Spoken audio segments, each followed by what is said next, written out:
ইব্রাহিম মল্লিক 10 বছর বয়সে cerebral palsy আক্রান্ত একটি বাচ্চা। তার কোয়াড্রিপ্লেজি এবং অ্যাথেটয়েড থাকার কারণে তার উঠে বসতে সমস্যা হয় এবং সেই জন্য বাড়িতে ওকে সবসময় এরকম শুয়ে রাখা হয়, যেটার ফলে আস্তে আস্তে ইব্রাহিমের বডিতে স্টিফনেস ডেভেলপ করছে। দেখুন, ওর হাঁটুও সবসময় এরকম বেন্ড হয়ে থাকে এবং ও নিজে থেকে সোজা করার সেটা চেষ্টাও করে না। ওর এই সমস্যার কারণে ওর বিভিন্ন রকমের প্রবলেম হয় শরীরে।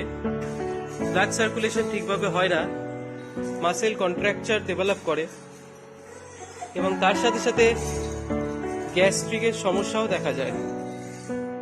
ইব্রাহিমের এই সমস্যার কারণে ওকে একটা স্ট্যান্ডিং বক্সের উপর দাঁড় করানো হয়েছে।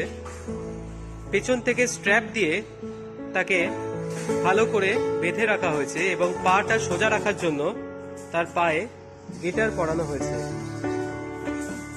ইব্রাহিম এটার উপর দাঁড়িয়ে থেকে বিভিন্ন কাজের মাধ্যমে নিজেকে আয়নায় দেখছে এবং সেটাতে তার অ্যাটেনশন গ্রো করছে। ইব্রাহিমের এই স্ট্যান্ডিং বক্সের উপর দাঁড়ানোর ফলে ওর স্পাইনাল কর্ড সোজা থাকছে, ব্লাড সার্কুলেশন বাড়ছে এবং বিভিন্ন মোটর ফাংশন ডেভেলপ করছে। আর আয়নাতে নিজেরকে দেখতে পেয়ে ইব্রাহিম নিজের হেড কন্ট্রোলও করছে। এটার ফলে আস্তে আস্তে তার নেক কন্ট্রোল এবং হেড কন্ট্রোলও ডেভেলপ করবে এবং আই কন্ট্যাক্ট বাড়বে। ইব্রাহিম খুবই আনন্দের সাথে এই কাজটি করছে। বাড়িতে সে সারাক্ষণ শুয়ে থাকার কারণে তার বডিতে স্টিফনেস চলে এসছে। এখন এই স্ট্যান্ডিং বক্স সলিউশন হিসেবে তার পশ্চার ঠিক করার চেষ্টা করছে।